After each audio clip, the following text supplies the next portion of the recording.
When you hear about slavery for 400 years, that sounds like a choice. You're about to see the exact moment Hollywood lost its mind over Kanye West. Frankly, I'm disappointed, I'm appalled, and brother, I am unbelievably hurt. You didn't mean people being abducted and brought into slavery and put into chains was a choice. Because Kanye basically dropped a nuke on TMZ backstage that I think was the beginning of his villain arc in the industry.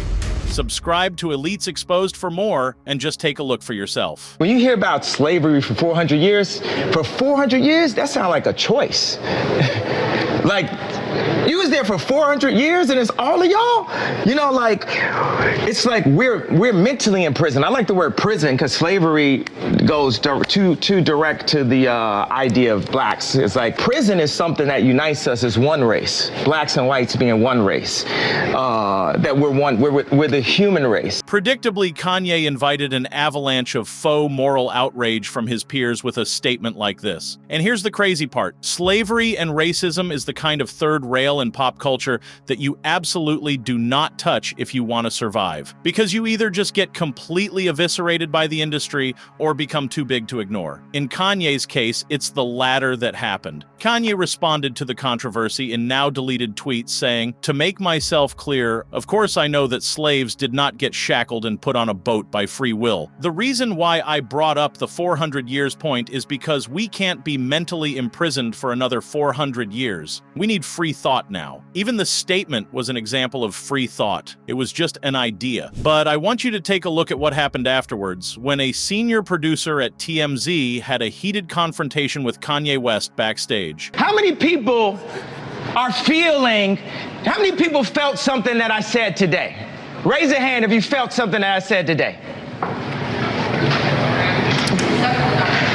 Do you feel that I'm do you feel that I'm being free and I'm thinking free? Yes. I actually don't think you're thinking anything. I think what you're doing right now is actually the absence of thought. And the reason why I feel like that is because Kanye, you're entitled to your opinion. You're entitled to believe whatever you want. But there is fact and real world, real life consequence behind everything that you just said. And while you are making music and being an artist and living the life that you've earned by being a genius, the rest of us in society have to deal with these threats to our lives. We have to deal with the marginalization that has come from the 400 years of slavery that you said for our people was a choice. Every day we have to walk into that truth while you choose to say things that, to be honest with you, dog, are nonsensical. Frankly, I'm disappointed, I'm appalled, and brother, I am unbelievably hurt by the fact that you have morphed into something, to me, that's not real. You know what the problem with that is? There's hardly anything to what that producer said other than how Kanye's statement makes people feel. But to me, it's just not as interesting how people feel. And call me crazy because I think there's a kernel of truth to Kanye West's words that you can't just wish away. Yes, being shackled in chains under the decks of ships for days across the Atlantic is not a choice. But the truth is, every systemic evil like slavery has always made sure its victims internalize their victimhood and stayed down low to never challenge the system. It's a two-way street. The oppressor exploits you and makes sure you believe there's no other way things can be done. That's how the most brutally effective oppressive systems work and then last for centuries like slavery. And at least for Kanye, modern politics and social debates around Black America are still tainted by that victimhood. And it's kept that way by people ruling over them who benefit from it by painting themselves as their perpetual savior. The master wants you to think there's no other reality other than you being the slave. Because that's the only way he can keep millions of people in shackles for hundreds of years, convinced they could never unite and topple the entire system. Now the thing is, he said grounded in reality.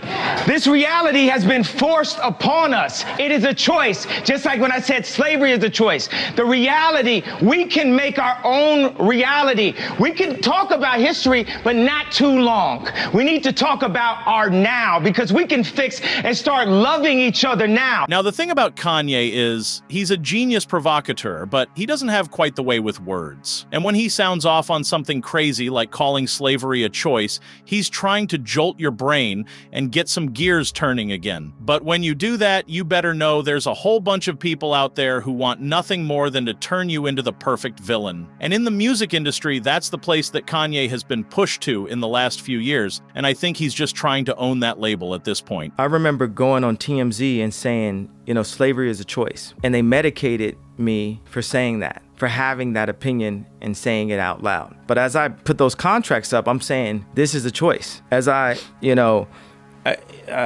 didn't mean people being abducted and brought into slavery and put into chains was a choice. What you were talking about is people making decisions that would enslave them financially and enslave their life. Yeah. But it was taken out of context, and it was taken in the least charitable way, and they decided to try to say, look at crazy Kanye, look at this shit he's saying. Yeah. And then they medicate you. And that last part is more personal to Kanye West than he's leading on. Because he's spoken out before about how the music industry was trying to chisel him into their version of a pop culture icon that's basically a money-spinning machine for the elites and executives at the top. He's even alleged that the people around him, like his managers and agents, made him go through liposuction procedures, and even had him misdiagnosed with mental disorders to get him hooked on medications that make him lose his sense of personal agency over time. He remarked, "I was mentally misdiagnosed and nearly drugged out of my mind to make me a manageable, well-behaved celebrity. It's like being stolen from yourself and sold as a mindless product for money. And a mindless product is the last thing that Kanye West is willing to become." Someone that has seen that career arc in Kanye very closely is Candace Owens, who you even saw backstage during that TMZ meltdown. Why is it beginning to feel like everything that Kanye West told us about Hollywood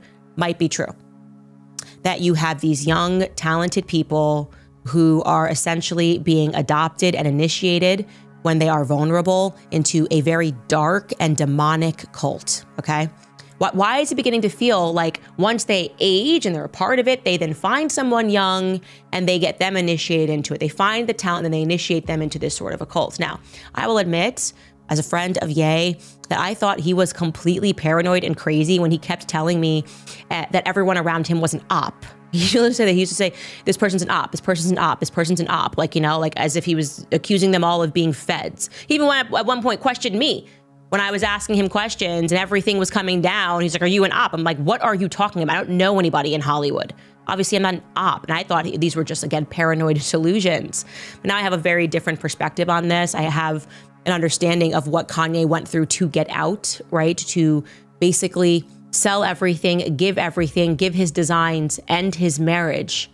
Because when you leave a cult, of course, it's not easy. They try to destroy you. They try to Sigmund Freud you. They try to gaslight you. They try to call you crazy, express concern, fake friends. They even put pressure on your family. "Oh man, you just need some rest. You're just going crazy. Hey, you know what? I'm your friend. I've always been your friend.